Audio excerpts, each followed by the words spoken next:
wabarakatuh. Yang terhormat Ibu Ainun Solihah selaku Kepala SDN Modongan, yang saya hormati ibu-ibu rekan guru SDN Modongan. Pertama-tama, marilah kita panjatkan puji syukur kehadirat Allah Subhanahu wa Ta'ala, karena limpahan rahmatnya kita diberi nikmat sehat, sehingga bisa menghadiri acara diseminasi budaya positif di sekolah. Yang kedua, salawat serta salam semoga selalu tercurahkan kepada Nabi besar junjungan kita, Nabi Muhammad SAW. Karena syafaatnya kita bisa membedakan yang baik dan yang benar. Saya ucapkan banyak terima kasih kepada Ibu Kepala Sekolah serta rekan guru karena memberi kesempatan dan bersedia hadir di sini dalam rangka melaksanakan tugas saya sebagai calon guru penggerak angkatan 10 untuk mendiseminasikan atau mengimbaskan ilmu yang saya peroleh di modul 1.4, yaitu tentang budaya positif di sekolah. Sebelum kita mulai acara hari ini, supaya kegiatan ini berjalan dengan lancar, mari kita berdoa terlebih dahulu. Berdoa mulai.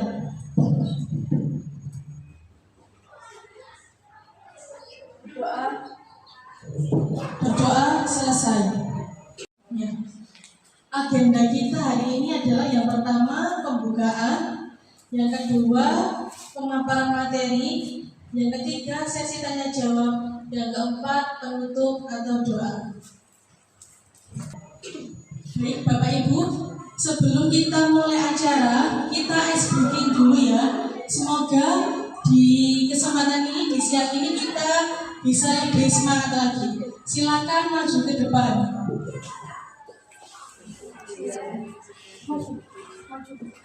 Aku sandalan ya.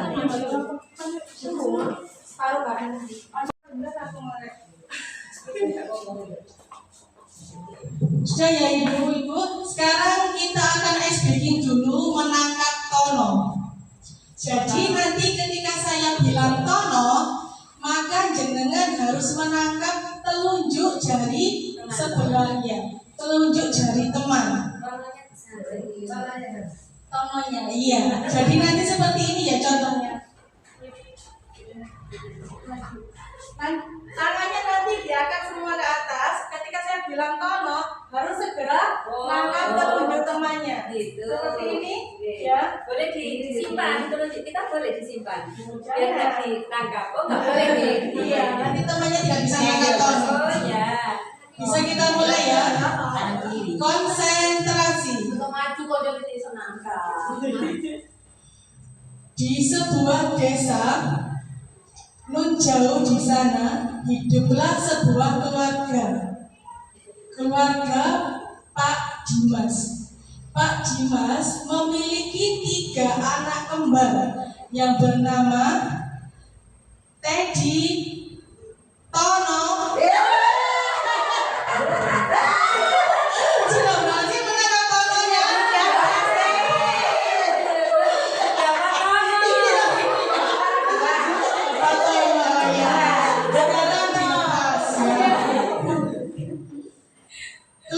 tersebut terkenal sangat rukun dan kompak.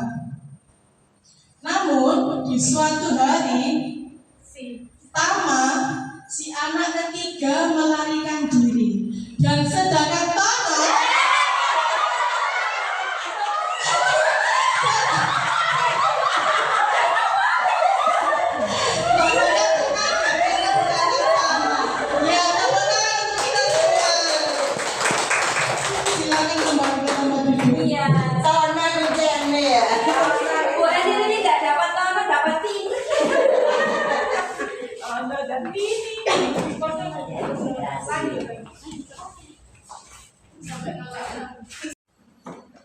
ya, bisa dilihat di layar ya. Di sini saya mempunyai sebuah permainan tentang cobalah buka. Di sini saya minta bantuan 2 orang untuk maju ke depan untuk menjalankan permainan ini.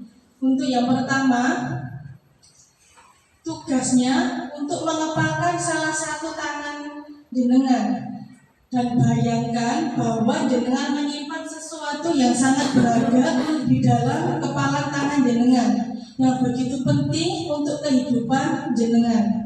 Kemudian untuk rekan yang lainnya akan mencoba dengan segala cara membuka kepalan tangan jenengan. Teman rekan jenengan tadi boleh membujuk, menghardik, mengintimidasi, bahkan memarahi sampai menawari uang supaya jenengan bersedia membuka kepalan tangan.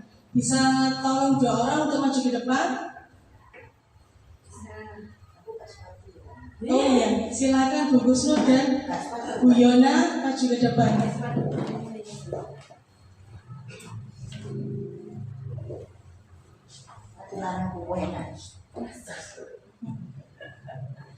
Nah, Bu Gusnul ini nanti tugasnya untuk menuliskan apa yang berharga di hidup Bu Gusnul dan mencoba mengepalkan tangan ya.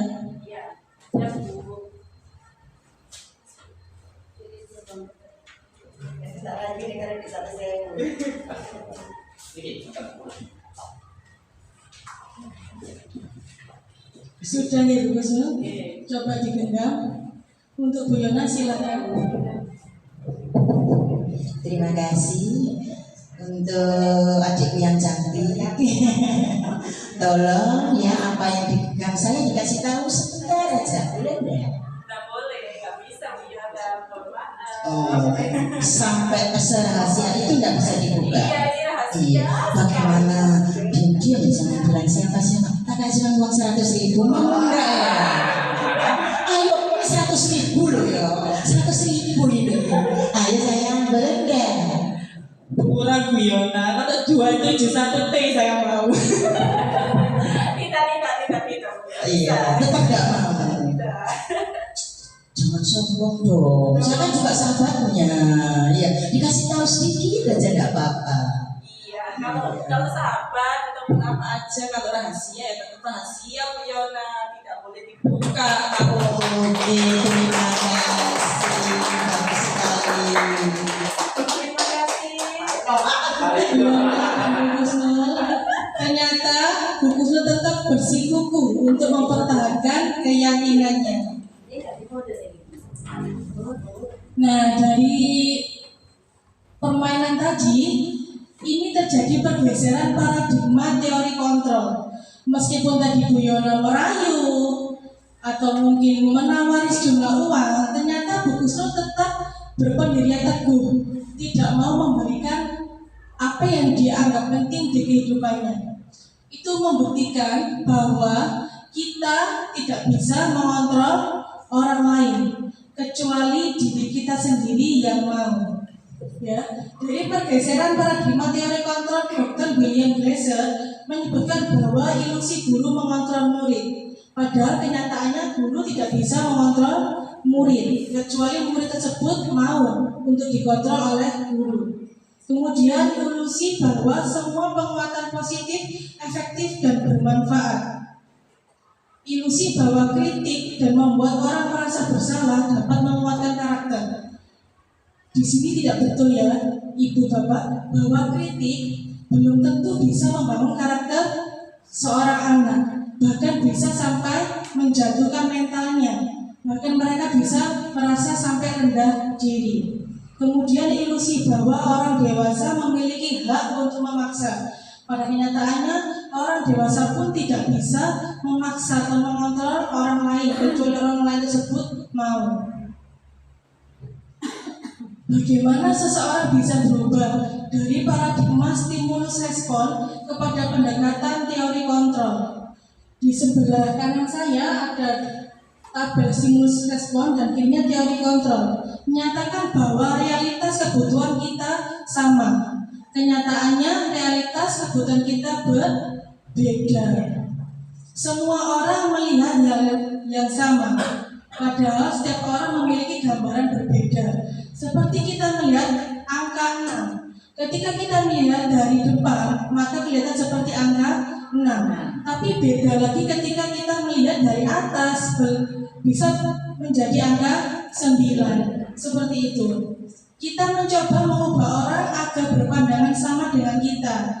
Padahal kita berusaha untuk memahami pandangan orang lain tentang dunia mereka. Perilaku buruk dilihat sebagai suatu kesalahan. Padahal kenyataannya semua perilaku memiliki tujuan. Setiap orang yang melanggar norma pasti mempunyai alasan tertentu.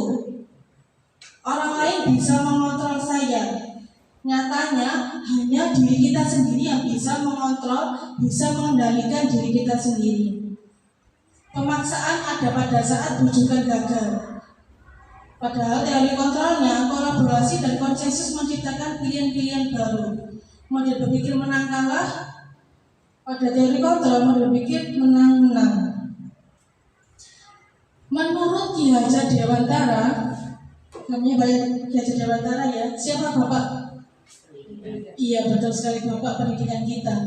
Bapak Ki Hajar Dewantara menyatakan bahwa pendidikan adalah menuntun segala kodrat yang ada pada anak-anak agar mereka dapat mencapai keselamatan dan kebahagiaan yang setinggi-tingginya sebagai manusia maupun sebagai anggota masyarakat. Dasar pendidikan anak berhubungan dengan kodrat alam dan kodrat zaman. Pada hakikatnya, pendidikan harus mempertimbangkan kodrat alam, di mana kodrat alam adalah anak itu terlahir unik, berbeda, memiliki karakteristik masing-masing. Jadi, pendidikan tidak bisa memaksa atau menghapus kodrat alam anak tersebut, tapi pendidikan bisa menuntun dan memoles kodrat alam anak tersebut sehingga menjadi lebih baik dan lebih positif. Kemudian pendidikan juga harus mempertimbangkan kodrat zaman, karena zaman itu bersifat dinamis ya. Dinamis itu bersifat berubah-ubah dari waktu ke waktu. Tentu saja ilmu pengetahuan juga terus berkembang. Jadi kita sebagai pendidik harus bisa menciptakan peserta didik kita yang mempunyai kemampuan dan keterampilan sesuai dengan zamannya. Perubahan paradigma belajar. Pembelajaran paradigma baru merupakan pembelajaran yang berorientasi pada penguatan kompetensi dan pengembangan karakter yang sesuai nilai-nilai Pancasila. Pembelajaran paradigma baru memastikan praktik pembelajaran yang berpusat pada siswa atau student center. Pada zaman dulu biasanya kita masih mengajar dengan metode apa, Ibu? Ya, ceramah, dakwah, atau teacher center, ya. Teacher center pembelajaran berpusat kepada guru, berpusat kepada guru. Jadi anak hanya sebagai objek pembelajaran, ya, hanya pendengar saja. Kita ceramah terus. Namun seiring berkembangnya zaman, pergeseran tersebut mau tidak mau kita harus mulai beranjak ya, berproses menuju ke student center. Anak bukan sebagai objek tapi sebagai subjek pembelajaran. Kita sebagai guru bisa memfasilitasinya apa yang dibutuhkan anak sesuai dengan kebutuhan mereka masing-masing. Apakah kebutuhan siswa sama Bapak Ibu guru? Iya, tidak sama. Setiap anak unik dan memiliki kebutuhan yang berbeda-beda. Disiplin positif yang selanjutnya. Disiplin positif dimaknai menjadi sesuatu yang dilakukan seseorang pada orang lain untuk mendapatkan kepatuhan. Kita cenderung menghubungkan kata disiplin dengan ketidaknyamanan, betul? Iya. Menurut Ki Hajar Dewantara menyatakan bahwa di mana ada kemerdekaan, disitulah harus ada disiplin yang kuat. Sungguh pun disiplin itu bersifat self-disiplin, yaitu kita sendiri yang mewajibkan diri kita dengan sekeras-kerasnya. Jadi disiplin itu bisa efektif jika berasal dari diri kita sendiri. Sebagai pendidik, tujuan kita adalah menciptakan anak-anak yang memiliki disiplin diri, sehingga mereka bisa berperilaku dengan mengacu pada nilai-nilai kebajikan universal dan memiliki motivasi intrinsik bukan ekstrinsik. Ketika anak memiliki disiplin positif, mereka akan memiliki nilai-nilai kebajikan universal yang biasa disebut sebagai profil pelajar Pancasila. Apa saja profil pelajar Pancasila, Bapak Ibu? Yang pertama, beriman, bertakwa kepada Tuhan Yang Maha Esa dan berakhlak mulia. Yang kedua, berkebinekaan global, mandiri, kreatif, gotong royong, dan bernalar kritis. Ya, ketika anak itu sudah memiliki motivasi intrinsik, sudah berasal dari dirinya sendiri, maka disiplin positif, budaya positif tersebut akan terwujud. Selanjutnya adalah motivasi perilaku manusia. Nah, setiap manusia berbuat itu pasti ada motivasinya. Yang pertama, untuk menghindari ketidaknyamanan atau hukuman. Seperti contohnya, saya saja contohnya. Saya akan datang lebih pagi karena saya takut dimarahi atasan saya. Berarti motivasi saya berangkat pagi karena apa? Ya, takut kepala sekolah, takut dimarahi. Jadi itu motivasi saya masih berasal dari luar, masih eksternal. Kemudian motivasi yang kedua yaitu untuk mendapatkan imbalan atau penghargaan dari orang lain. Saya akan berangkat pagi karena saya mau dipuji oleh atasan saya. Jadi apapun yang perilaku yang saya lakukan, saya hanya ingin mendapatkan pujian saja dari kepala sekolah. Ketika tidak dipuji, berarti ya saya akan kembali ke anggota yang lama semula. Ya, itu juga masih bersifat eksternal. Untuk motivasi yang ketiga, untuk menjadi orang yang mereka inginkan atau yang saya inginkan dan menghargai diri sendiri dengan nilai-nilai yang mereka percaya. Saya berangkat pagi karena saya seorang pendidik dan saya ingin menjadi teladan, memberi contoh kepada anak didik kita.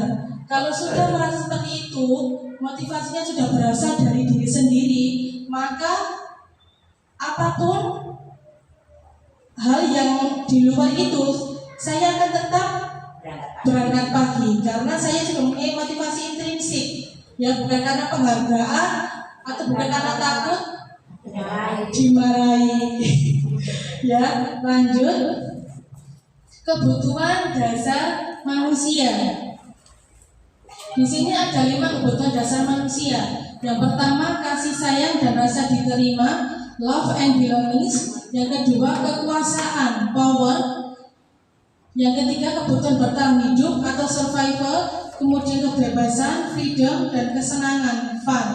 Ya, 5 ini adalah kebutuhan dasar manusia, di mana kebutuhan bertahan hidup ini bersifat fisiologis, sedangkan kasih sayang, kekuasaan, kebebasan, dan kesenangan ini bersifat psikologis. Ya, jadi setiap perilaku manusia adalah usaha terbaik mereka untuk mendapatkan apa yang mereka butuhkan. Sama dengan anak didik kita. Ketika anak didik kita melakukan sebuah kesalahan atau melanggar peraturan, itu bisa dipastikan ada kebutuhan dasarnya yang tidak terpenuhi. Misalnya seperti ini, ada anak yang suka sekali lari-larian, kemudian bilang seperti ini, aku senang sekali lari-lari karena dikejar sama ibu guru. Berarti kebutuhan dasar apa yang tidak terpenuhi? Yang mana? Ya, bisa karena kasih sayang dan rasa diterima. Mungkin anak tersebut ya selalu meminta perhatian ibu gurunya karena di rumah tidak mendapatkan kurang kasih sayang. Mungkin orang tuanya bekerja keduanya, kemudian pulangnya malam. Ketika anak itu bangun, orang itu sudah berangkat. Ketika anak tidur, orang itu belum pulang. Jadi dia melampiaskannya di sekolah. Kemudian ada juga yang senengane muridé malai koncone. Ya, dia senengane malahi konco-koncone. Biasanya anak seperti itu betul sekali Bu Yona. Ya, ingin kebutuhan dari kekuasaannya belum terpenuhi.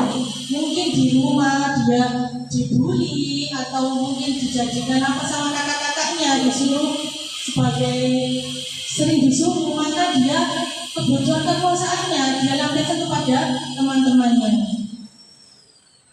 Nah, di sini ada pertanyaan pemantik. Ibu Ambar, guru wali kelas 2A di SD Pelita Hati, sedang bingung menghadapi ulah salah satu murid di kelasnya, yaitu Doni.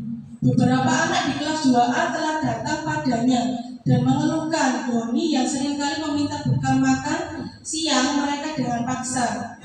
Jika Anda menghadapi situasi seperti Ibu Ambar, apa yang akan Anda lakukan? Menurut Anda, kira-kira apa alasan Doni melakukan hal itu? Kebutuhan dasar manusia yang mana yang belum terpenuhi bagi Doni? Ada yang... Oh iya, Mister, silakan. Hanya keputusan dasar dan segitu mungkin belum saatnya. Iya. Terima kasih, Mister. Mister mengatakan bahwa mungkin Doni kebutuhan dasarnya survival atau bertahan hidup belum terpenuhi. Betul sekali.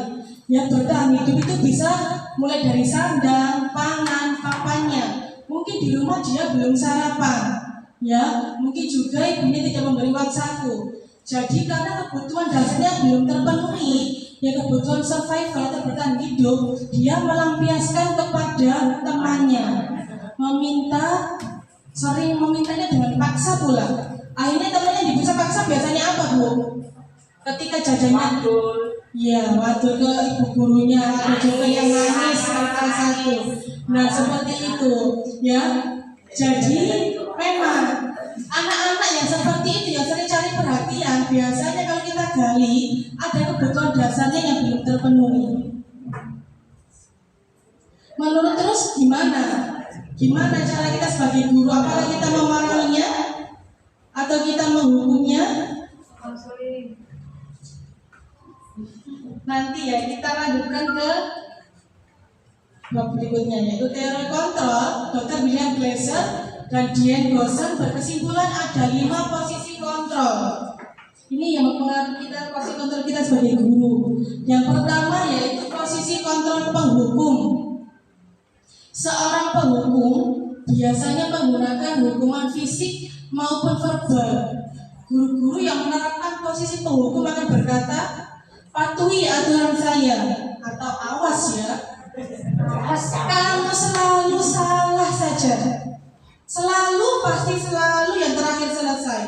Guru seperti ini senantiasa percaya hanya ada satu cara agar pembelajar bisa berhasil, yaitu dengan cara diam.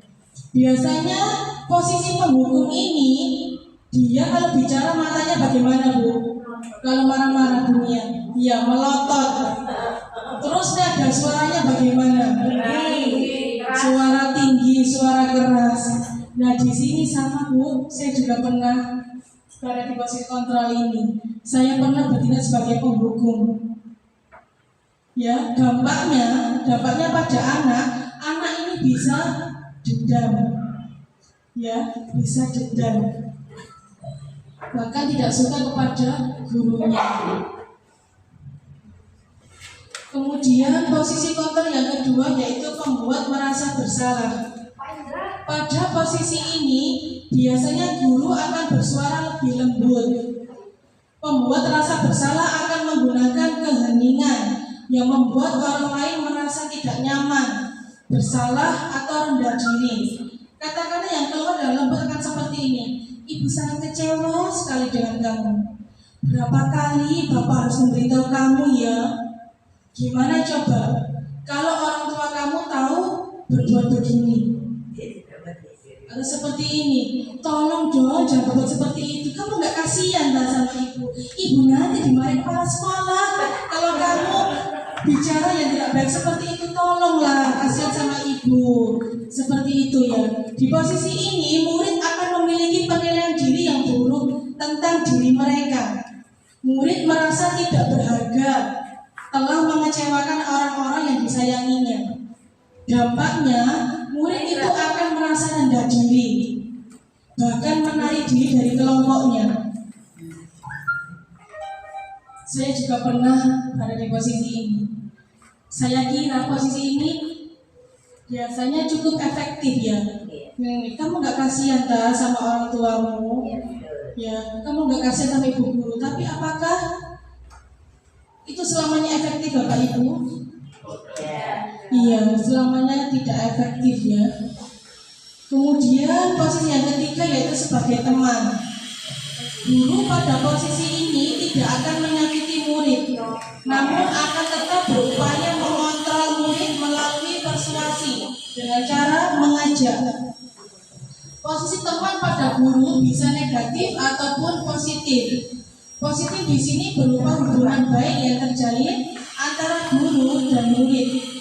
Guru di posisi teman menggunakan hubungan baik dan humor untuk mempengaruhi seseorang. Mereka akan berkata, ayo bantulah demi Bapak ya. Ayo ingat tidak bantuan Bapak selama ini. Ya sudah, kali ini tidak apa-apa, nanti Ibu bantu bereskan. Apakah posisi ini juga selamanya efektif? Tidak, ya. Karena ada murid ini akan bergantung pada gurunya. Ya, iya tidak bisa mandiri. Posisi yang keempat adalah posisi pemantau.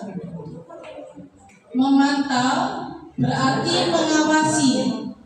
Pertanyaan yang diajukan seorang pemantau, peraturannya apa? Apa yang telah kamu lakukan? Sanksi atau konsekuensinya apa?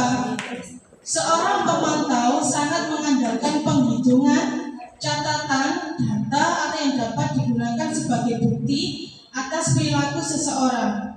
Posisi ini akan menggunakan stiker, slip catatan, daftar cek. Posisi pemantau sendiri berawal dari teori stimulus respon yang menunjukkan tanggung jawab guru dalam mengontrol murid. Ini bisa contohnya ya ketika murid kelas 1 baris berbaris. Siapa yang barisnya paling rapi maka akan mendapatkan stiker bintang. Nah, apakah selamanya anak kelas 1 itu juga berbaris rapi? Ketika gurunya sendiri yang mengajak baris-baris mungkin rapi. Oh, saya nanti akan diajak guru baris. Saya kalau baris rapi dapat stiker. Nah, ketika guru tersebut tidak masuk dan digantikan oleh orang lain, akhirnya muridnya bagaimana Bapak Ibu ketika baris? Tidak bisa rapi, ya, anaknya seperti itu.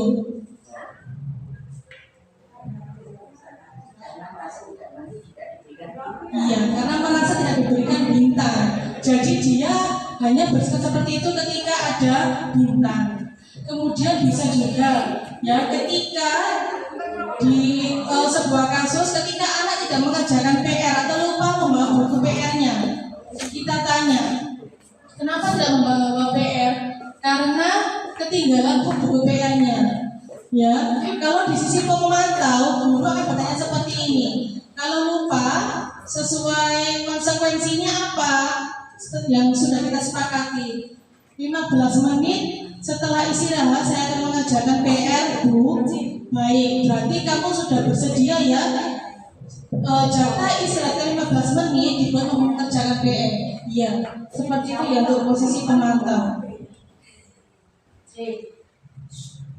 Yang kelima adalah posisi manajer.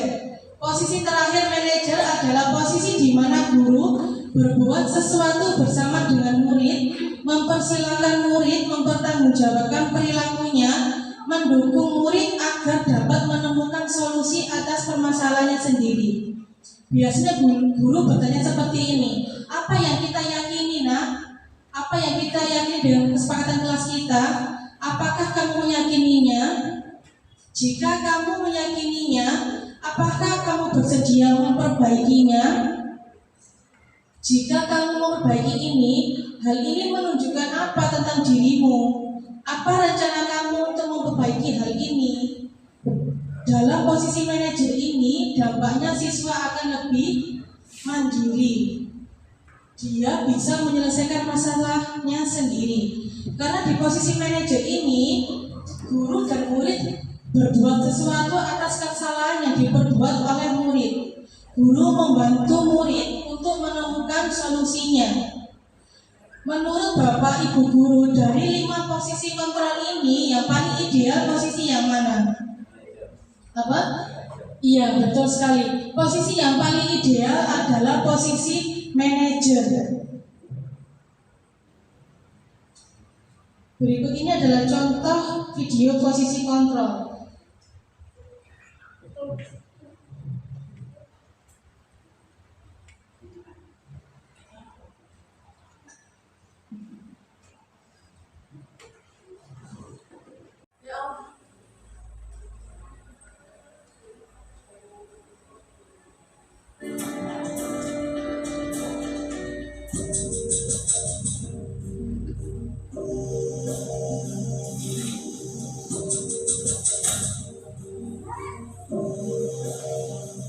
Naren, sini kamu. Selamat pagi, Bu. Selalu terlambat. Kamu deh, pasti terlambat. Maaf, Bu. Saya Apa? Apa coba? Alasan kamu apa lagi? Kapan sih kamu tidak terlambat? Malas sekali ya kamu jadi anak. saya Dasar pemalas. Gak kapok-kapok sih kamu. Sudah berapa kali terlambat? Sana, kamu keliling lapangan basket 2 kali. kenapa saya harus keliling lapangan basket, Bu? Kenapa? Kamu melawan ibu? Berani-beraninya jawab. Sudah terlambat, masih berani jawab pula. Sekarang, keliling lapangan basket 5 kali sekalian. Biar kapok. Cepat. Pergi sana ke lapangan basket.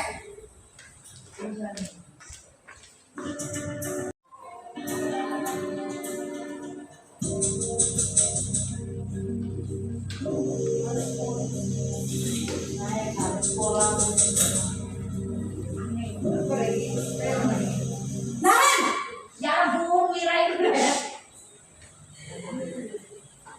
Selamat pagi, Bu. Naren, apa peraturan sekolah kita tentang jam berapa kita harus masuk sekolah, nak? Kita harus di sekolah jam 7, Bu. Iya betul, sekarang sudah jam 7.20. Naren sudah tahu konsekuensinya jika terlambat hadir. Paham, Bu. Saya harus tinggal kelas pas jam istirahat selama 20 menit. Iya benar, konsekuensinya demikian. Jadi nanti jam 9.30 pas istirahat, kamu harus tinggal di kelas, kerjakan tugas tambahan untuk ketertinggalan kamu, ya? Baik, Bu.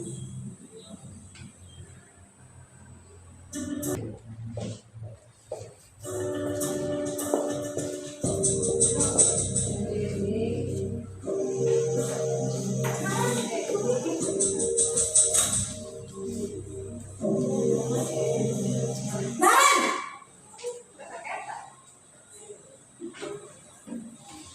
Selamat pagi, Bu. Selamat pagi Naren. Maaf, Bu.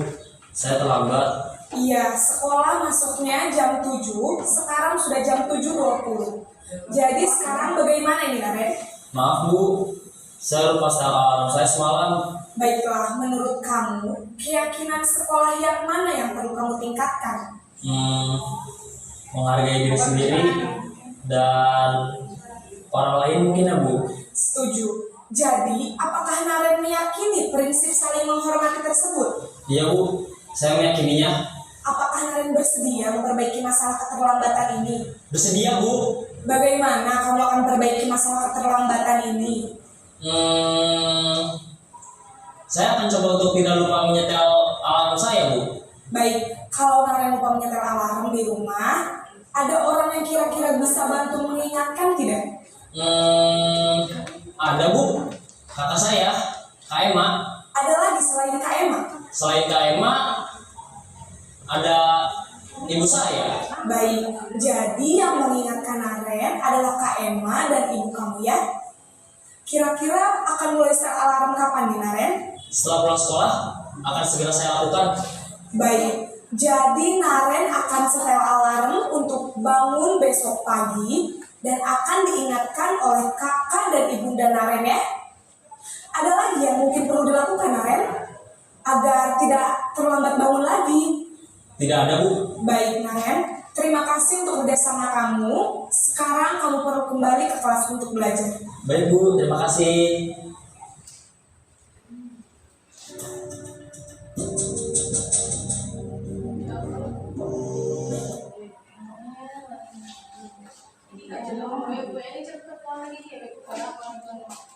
Ya Allah, teman-teman.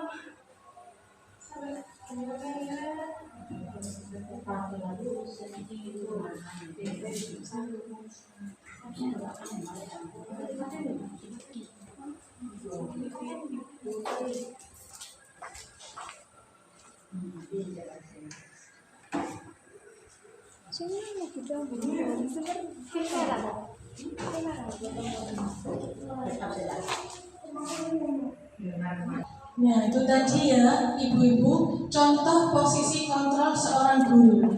Dari 5 posisi kontrol tadi terlihat memang yang paling ideal adalah posisi kontrol sebagai seorang manajer. Nah, kemudian kita akan ke keyakinan kelas. Keyakinan kelas berupa pernyataan-pernyataan bersifat universal. Pernyataan keyakinan kelas senantiasa dibuat dalam bentuk yang positif. Keyakinan kelas hendaknya tidak terlalu banyak sehingga siswa mudah mengingat dan dipahami oleh semua warga kelas. Keyakinan kelas sebaiknya sesuatu yang dapat diterapkan di lingkungan tersebut. Semua warga kelas hendaknya ikut berkontribusi dalam pembuatan keyakinan kelas lewat kegiatan curah pendapat. Bersedia meninjau kembali keyakinan kelas dari waktu ke waktu. Langkah-langkah membuat keyakinan kelas. Yang pertama, mempersilahkan murid-murid di sekolah atau kelas untuk bercurah pendapat tentang peraturan yang perlu disepakati di sekolah atau kelas. Yang kedua, mencatat semua masukan-masukan para murid atau warga sekolah di papan tulis atau di kertas besar. Yang ketiga, susunlah keyakinan kelas sesuai prosedur pembentukan keyakinan sekolah atau kelas. Gantilah kalimat-kalimat dalam bentuk negatif menjadi positif.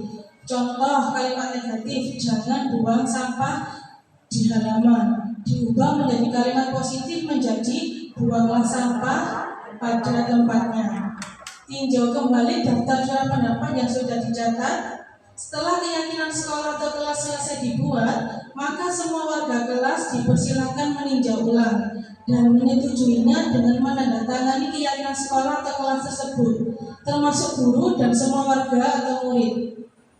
Keyakinan sekolah atau kelas selanjutnya bisa dilekatkan di dinding kelas di tempat yang mudah dilihat semua warga kelas. Ya, jadi ketika keyakinan tersebut sudah selesai, hendaknya ditempatkan di tempat yang mudah untuk dibaca siswa. Jangan diletakkan di atas jendela, ya nanti anak-anak tidak bisa membacanya. Kemudian keyakinan kelas bisa kita buat ketika di awal semester atau di awal ajaran baru. Biasanya anak-anak masih bingung, apa sih keyakinan kelas? Apa bedanya dengan peraturan? Nanti bisa kita bimbing mereka seperti ini. Ini seperti contoh kegiatan yang sudah saya lakukan. Saya buat keyakinan kelas. Apa sih anak-anak bedanya keyakinan dan peraturan? Ya sama-sama peraturan, Bu. Itu jawabnya anak-anak. Kemudian saya ajukan lagi pertanyaan pemantiknya. Kalau yang membuat peraturan itu siapa? Kamu ikut membuatnya? Jawab mereka tidak, Bu. Kalau kesepakatan, ya saya Bu yang buat. Kamu sama siapa? Sama Bu Guru. Nah, itu bedanya peraturan dan keyakinan kelas. Di sini yang pertama, semua siswa saya minta untuk maju ke depan. Jadi semua siswa menyampaikan idenya dengan ditulis di papan tulis. Ya, di situ semuanya harus mengungkapkan idenya atau pendapatnya. Seperti ini, Bu, saya pendapatnya sama, nggak apa-apa ditulis saja. Kemudian setelah itu saya tinjau lagi kalimat-kalimat yang ditulis oleh siswa, kita ganti kalimat yang negatif jadi positif. Kemudian biasanya ada beberapa yang sama tapi beda kalimat. Ya, setelah itu kita tinjau, kita buat kesimpulannya. Misalnya seperti ini, Bu, tidak boleh mencontek saat ulangan. Ditulis seperti itu sama anak-anak. Kemudian ada lagi yang menulis, Bu, harus mengumpulkan tugas tepat waktu. Bu, ada lagi yang banyak sekali ya. Jadi kita kesimpulan seperti ini, anak-anak, kalimat ini bisa kita jadikan satu menjadi disiplin dalam belajar. Apakah kalian sepakat?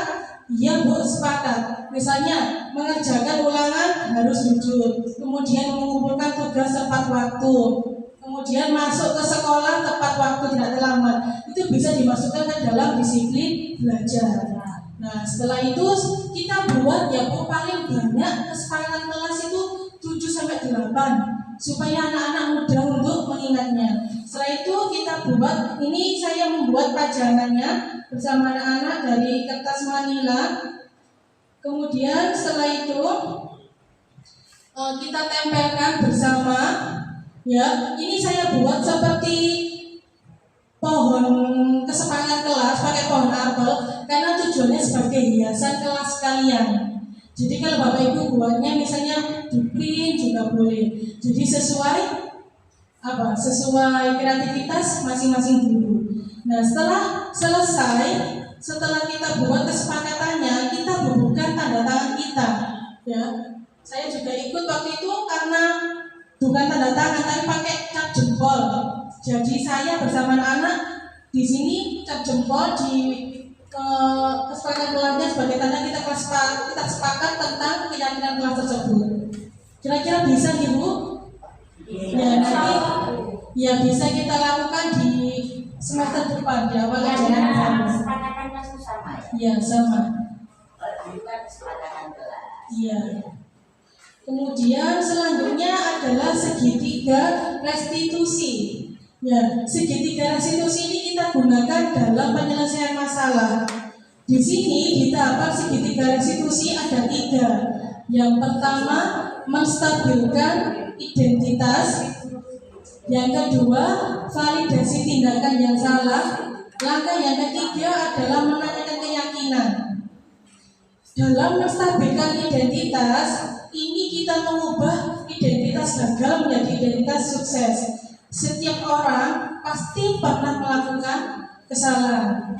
Jadi kita bisa mengatakan kepada anak tersebut, kamu bukan satu-satunya yang pernah melakukan ini.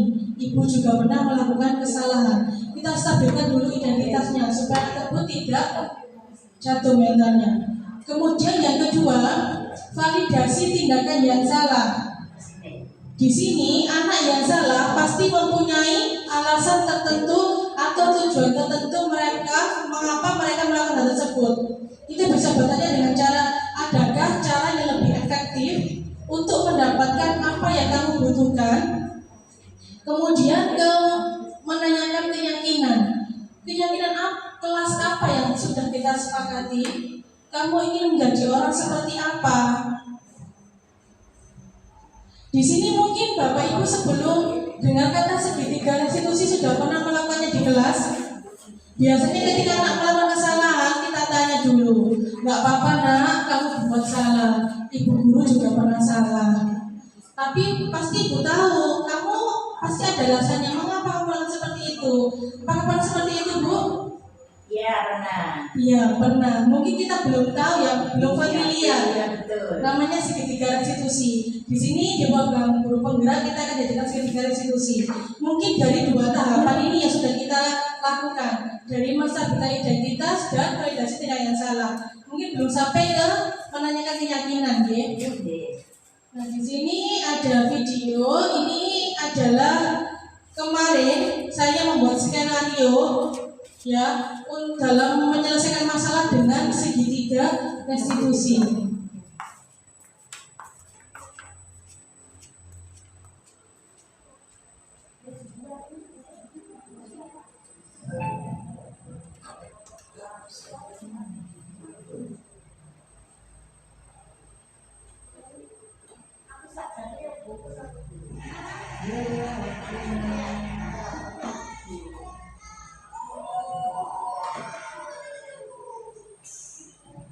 Di sini ada sekelompok siswa ya, saat istirahat tabuhan, lotean menggunakan galon bekas.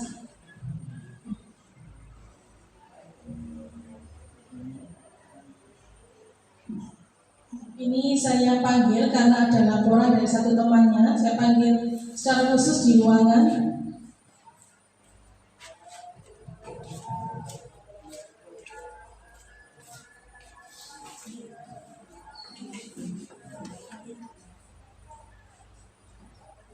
Di menstabilkan identitas, saya bertanya, anak-anak tadi mendapat laporan, katanya kalian tabuhan menggunakan galon kosong, betul?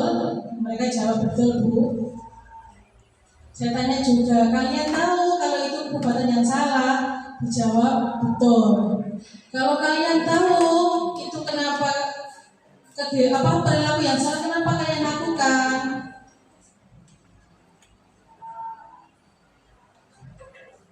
Mereka menjawabnya dengan karena tabuhan itu asik, Bu, seru, jadi seperti itu.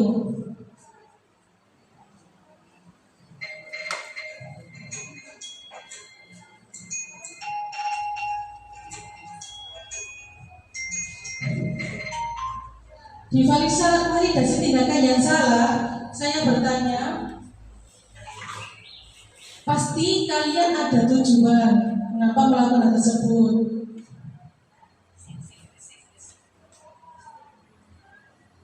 Saya berikan pemahaman bahwa kalau bermain galon itu bisa merusak galon, bisa merusak fasilitas sekolah.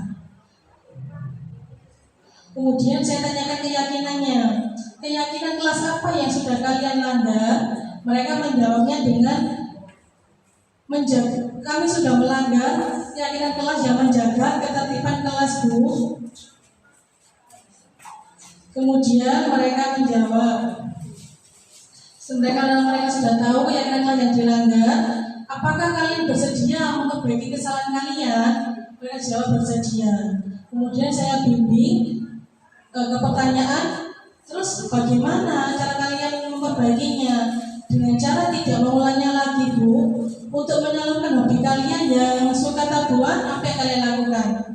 Saya akan melakukan tabuhan dengan menggunakan media lainnya, Bu. Ya, seperti barang bekas bisa ya. Ya bisa, barang bekas apa yang bisa kamu buat tabuhan? Mereka jawab, kombuan, Bu. Terus omplong, ya botol, seperti itu. Mereka sudah bisa memahami kesalahan sendiri, bisa mencari solusinya sendiri.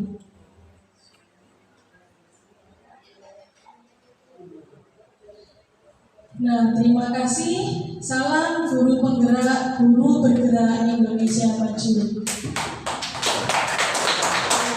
Nah, Bapak Ibu, mungkin di sini ada yang mau bertanya dari penjelasan saya tersebut. Mungkin ada yang masih mengganjal, artinya boleh ditanyakan. Ya, Bu Gana, silakan. Terima kasih. Assalamualaikum warahmatullahi wabarakatuh. Terima kasih kepada Bu Septi yang telah memberikan waktunya, memberikan peluang untuk saya bertanya. Saya sudah melihat dan mendengarkan beberapa penjelasan atau pemaparan yang telah Ibu sampaikan. Sangat tertarik Ibu, ya. Terutama saya selaku guru kelas 1, saya akan bertanya. Saya tertarik atas pemaparan Bu Septi tentang keyakinan kelas yang telah dibuat. Pertanyaan saya, bagaimana cara membuat keyakinan kelas, khususnya kelas 1 Ibu, yang mayoritas mengingat masih ada anak-anak yang belum bisa membaca atau menulis. Mungkin Bu Septi bisa memaparkan. Terima kasih. Terima kasih, pertanyaan yang sangat bagus, Bu Yona. Ya. Untuk kesepakatan kelas tadi, ya saya bilang di awal dilakukan di awal ajaran baru. Nah tentunya untuk kelas 1 mungkin masih banyak yang belum bisa membaca dan menulis. Jadi kita bisa mengakalnya dengan menyediakan berbagai gambar yang baik dan gambar yang tidak baik. Misalnya gambar pertama ada anak yang membuang sampah sembarangan. Gambar yang kedua, anak membuang sampah di tempat sampah. Selain itu kita juga kepada mereka, anak-anak ini gambarnya mencerminkan perilaku yang baik atau buruk. Baik Bu, kita tempel di papan tulis ya. Jadi ada perilaku yang baik, perilaku yang tidak baik ditempelkan. Yang ini gambar anak membuang sampah sembarangan, baik atau tidak baik Bu, anak menempelnya. Jadi nanti setiap anak kita berikan beberapa gambar. Jadi mereka akan menempelnya di depan kelas. Kemudian kita arahkan mereka, anak-anak ini adalah contoh-contoh perilaku yang baik. Nah ini nanti kita jadikan menjadi kesepakatan kelas kita. Jadi yang pertama apa? Membuang sampah di tempatnya Bu, ya ditulis sama bu gurunya. Kemudian berbaris yang rapi Bu. Nah seperti itu. Bisa kita seperti itu Bu Yona untuk kelas dengan kelas. Terima kasih Bu, terima kasih. Iya, terima kasih. Untuk pertanyaan selanjutnya mungkin ada oh iya Bapak, terima kasih. Terima kasih waktu yang diberikan kepada kami. Assalamualaikum warahmatullahi wabarakatuh. Waalaikumsalam. Menyambung dari pertanyaan Bu Yona, bagaimana dengan saya Bu Septi? Saya selalu guru mapel PAI. Apakah perlu juga membuat keyakinan kelas? Tolong dijelaskan. Terima kasih. Oke, terima kasih Bu atas pertanyaannya, juga pertanyaan yang sangat bagus sekali ya. Tentunya ya untuk guru mapel seperti guru mapel PAI dan PJOK yang di SD itu bisa membuat kelas sendiri, atau mungkin bisa jadi satu dengan yang kelas di kelas. Karena kita di jenjang SD tidak ada guru mapel nih, adanya di jenjang SMP atau SMA. Kalau teman saya di jenjang SMP memang tiap guru membuat keyakinan kelasnya masing-masing. Jadi guru matematika, guru IPA, guru kesenian itu memiliki keyakinan kelasnya masing-masing. Mungkin kalau untuk anak SMP, SMA sudah paham nih karena sudah besar. Jadi mereka sudah bisa mengetahui keyakinan sendiri. Untuk di SD, untuk Bufat guru mapel PAI bisa ikut dengan keyakinan kelas di kelas. Atau mungkin Bufat punya tambahan, Bu, saya ingin menambahkan keyakinan kelas kita. Kemarin saya sudah buat kesepakatan. Bisa nanti kita cantumkan, kita tempelkan juga keyakinan kelas kita. Seperti itu. Jadi fleksibel. Kalau guru mapel ingin membuat keyakinan sendiri, monggo.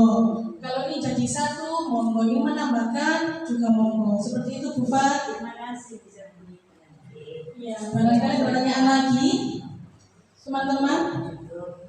Iya, sudah cukup. Terima kasih ya, Bapak dan Ibu, untuk mewujudkan budaya positif di sekolah memang tidak mudah, dan juga hasilnya pun tidak bisa dilihat secara instan karena semuanya membutuhkan proses. Seperti kupu-kupu akan bermetamorfosis menjadi seekor kupu-kupu yang sangat indah karena melewati sebuah proses, ya, sebuah langkah atau tahapan. Demikian pula juga dengan kita sebagai pendidik, kita harus selalu memperbaiki diri kita, merefleksi diri kita agar menjadi seorang pendidik yang lebih baik dengan cara memberikan keteladanan dan pembiasaan yang positif kepada peserta didik kita. Selain itu, untuk mewujudkan budaya positif di sekolah juga diperlukan komitmen bagi kita semua. Kita harus senantiasa melaksanakan, mengimplementasikan, dan menerapkan budaya positif di sekolah. Selain itu, untuk mewujudkan budaya positif di sekolah tidak bisa dilakukan seorang diri. Kita harus bekerja sama, gotong royong, dan berkolaborasi antara siswa, guru, kepala sekolah, wali murid, komite, dan semua pemangku kepentingan di sekolah demi mewujudkan tujuan pendidikan nasional. Saya ucapkan banyak sekali terima kasih dan mohon maaf jika ada kata-kata atau perilaku saya yang kurang berkenan. Di negeri pesantren disebut daya. Mantap. Santrinya taat dan patuh. Billahi taufiq wal hidayah. Wassalamualaikum warahmatullahi wabarakatuh. Waalaikumsalam.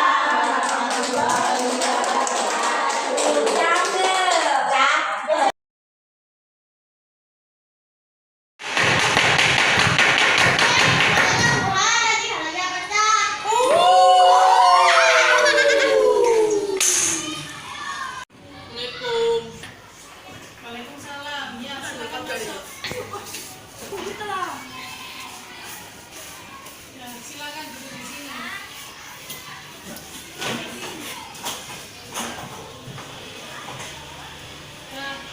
Nah, anak-anak kalian tahu tidak kenapa kalian dipanggil di sini? Tadi ibu dapat laporan. Katanya waktu istirahat kalian bermain tabuhan. Betul? Betul. Tapi tabuhannya tidak sembarang tabuhan.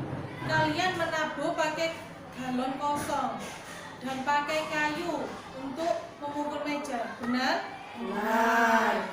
Menurut kalian salah apa benar tindakan kalian? Salah. Salah ya. Nah, galon yang kalian tabuh nanti bisa apa akibatnya? Kalau ditabuh terus bisa apa? Pecah. Bisa pecah. Kalau pecah bisa enggak buat air minum? Tidak. Padahal galon itu tempat air minum kamu waktu di kelas, ya. Tapi Bu Septi tidak akan menghakimi. Pasti kalian punya alasan mengapa kalian melakukan hal tersebut. Kenapa? Karena seru. Seru ya. Tabuhan pakai galon. Asik pakai galon. Ya. Ya. Padahal kalian sudah tahu kalau itu salah. Bisa merusak fasilitas sekolah. Kalau galonnya pecah, kalian tidak bisa minum. Nah, kalau kalian sudah sadar akan kesalahan kalian, kira-kira perbuatan kalian sesuai tidak dengan keyakinan kelas yang sudah kita sepakati? Tidak ya. Kira-kira keyakinan kelas apa yang sudah kalian langgar? Ya benar, kalian sudah melanggar kesepakatan kelas kita, yaitu tentang menjaga ketertiban kelas. Setelah mengetahui ini, apa yang akan kalian lakukan? Tidak akan mengulangi lagi. Bisa? Bisa. Bisa ya. Kalian, kalau kalian hobi tabuhan, kalian bisa menggunakan media lainnya seperti barang bekas. Barang bekas apa yang bisa kalian gunakan untuk menabuh? Kaleng pembuat. Apalagi bisa ya timba, bekas cat itu bisa digunakan untuk tabuhan. Nah, untuk besok kalian cari benda-benda bekas yang ada di rumah kalian untuk tabuhan. Bisa ya? Berkat diri Ibu Septi, saya bisa merubah sikap saya yang salah. Saya tidak akan memilih lagi tabuhan dengan galon.